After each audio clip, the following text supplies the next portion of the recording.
Welcome. I'd like to talk to you about the subject, how can I believe in God in a modern world? Many may feel or think that science has disproved God, but this is not true. The Big Bang Theory can't tell us where the universe came from, and evolution can't tell us where life on Earth came from either. The thing is, science and faith are mutually exclusive. Science is concerned about the how, and faith is concerned about the why. But some may still say, haven't we evolved beyond the need for God? Look around you. We're still very flawed and imperfect. Man's inhumanity to man is rife around the world. Though I've heard the problems of evil and suffering have caused many not to believe in God. But if you think about it, these things are just what we would expect if man's fall from grace in Genesis chapter 3 is true. It seems to be a fact that some head learning causes heart damage. Let's be honest, our education system is full of things which are detrimental to faith. The Bible warns us that knowledge alone can make us proud. This is true in the areas of biology and psychology, where we're taught that evolution is true and evil comes from the id. Evolution is false and bad science, and evil comes from the world, our fallen human nature, and the devil.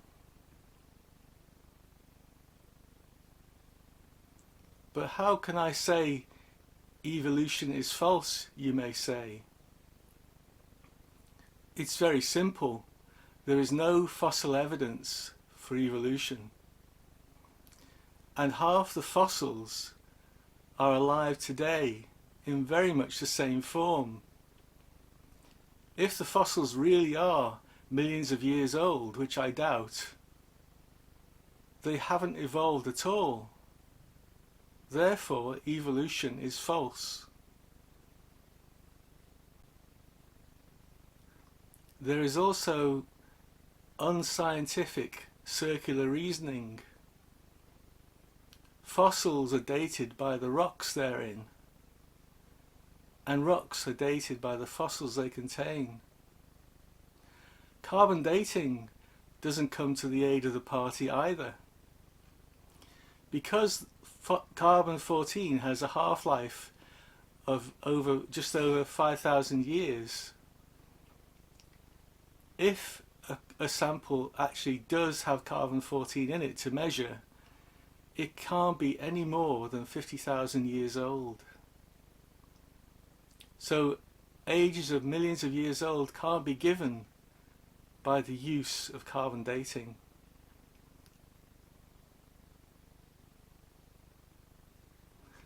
Also, radiometric dating is used to date the layers above and below the fossil layers. The problem with this is there can be large errors depending on the assumptions that are made.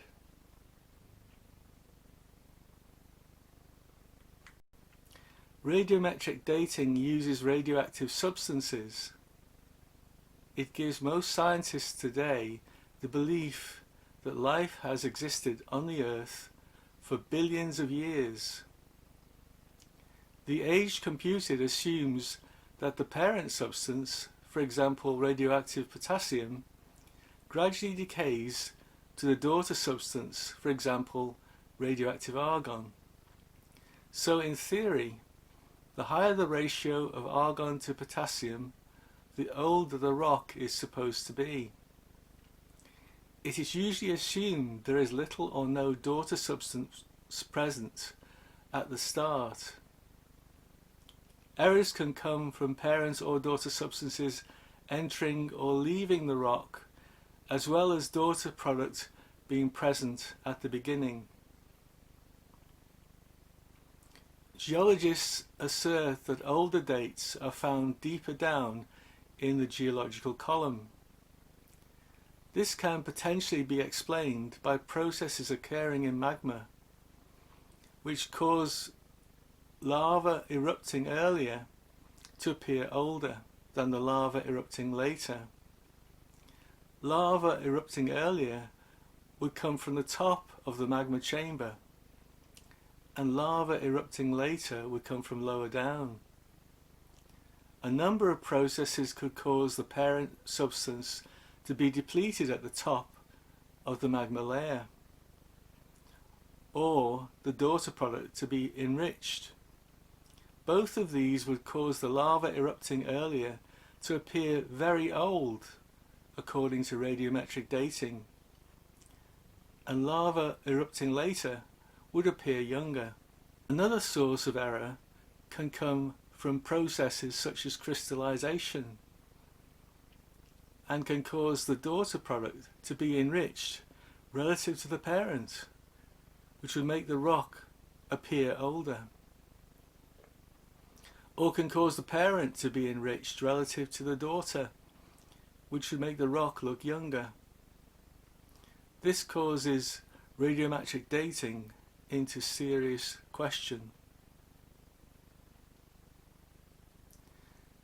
As an actual example, a 1 kilogram sample was taken from 10-year-old rock produced at the Mount St. Helens eruption in 1986. Care was taken to obtain a 1 kilogram sample of rock that had not been exposed to air, and then care was taken not to introduce contamination to the sample during preparation, which separated the rock into 4 constituents: feldspar glass, heavy magnetic, heavy non-magnetic, and pyroxene.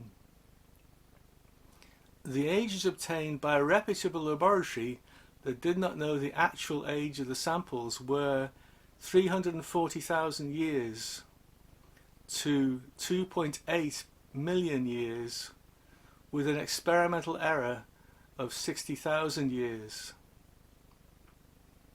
which gives us a range of 280,000 years old for feldspar glass to 3.4 million years pyroxene. The laboratory, you see, had to make assumptions. Unfortunately, this resulted in high errors for the rock samples that were only 10 years old. But for people working in the lab expecting rock ages of millions of years old, it probably seemed quite normal. The question is, are the rocks dated as millions of years old really that old? So how can we have faith in a modern world? The website everystudent.com has some good answers, and I recommend you visit this site.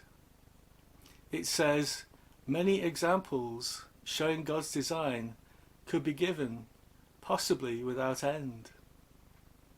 It goes on to explain clearly how the size of the earth is just right, at just the right distance from the sun, how the moon is just the right size and distance from the earth, how water has just the right characteristics for life, how amazing the human brain is, and how astounding the capacity of the eye.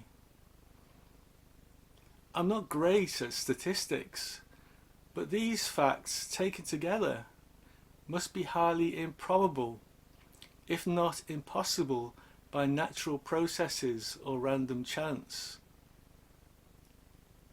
To put it another way, they indicate a strong probability of a creator. The first Christians were people of integrity who valued truth. We can tell this because they tell the truth, the bare truth, about all their failings. For example, their leader Peter is recorded as being rebuked by Jesus for opposing the mission that Jesus was on. And before the crucifixion, Peter actually denied Jesus 3 times. So when they tell us of the miracles of Jesus and that he was God in human form, we can be fairly sure that these people of integrity were telling the truth.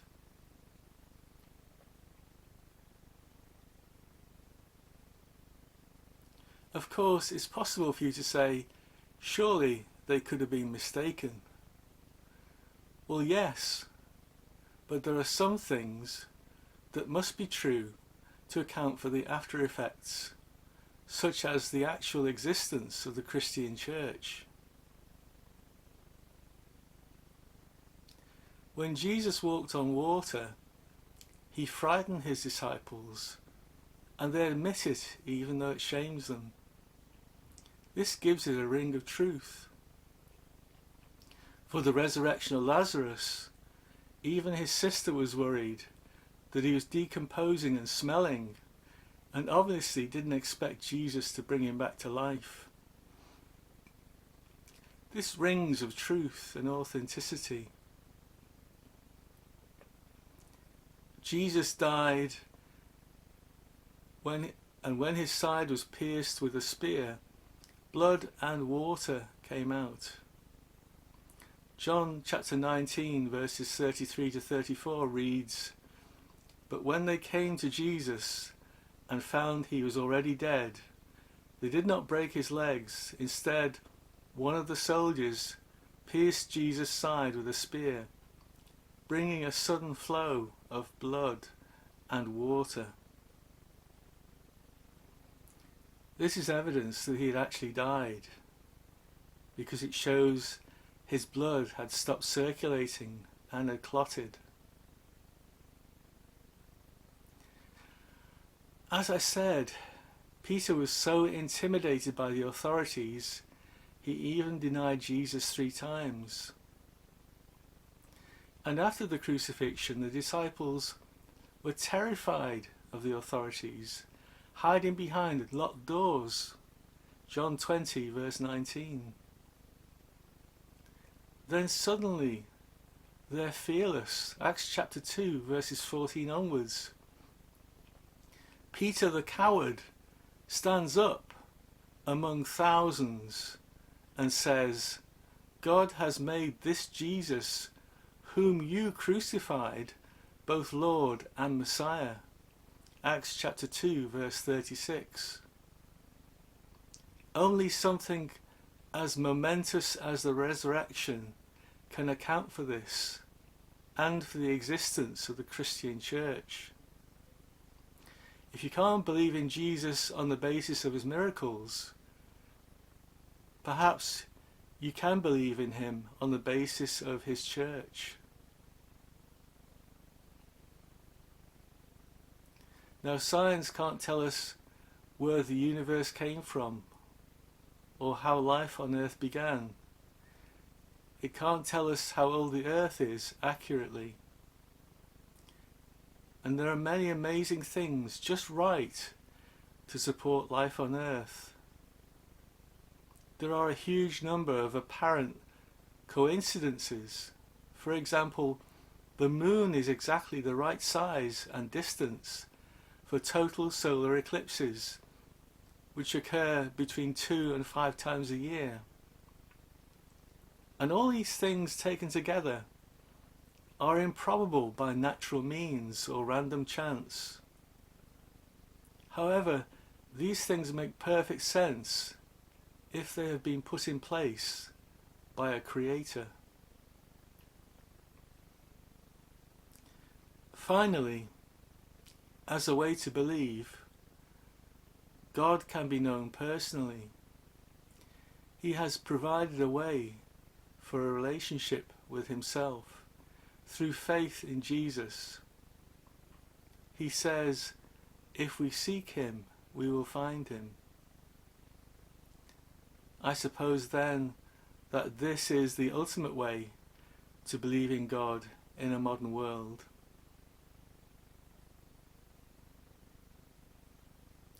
If you'd like to get in touch, I'd be happy to hear from you. Just email me at h_robinson@live.co.uk. God bless you.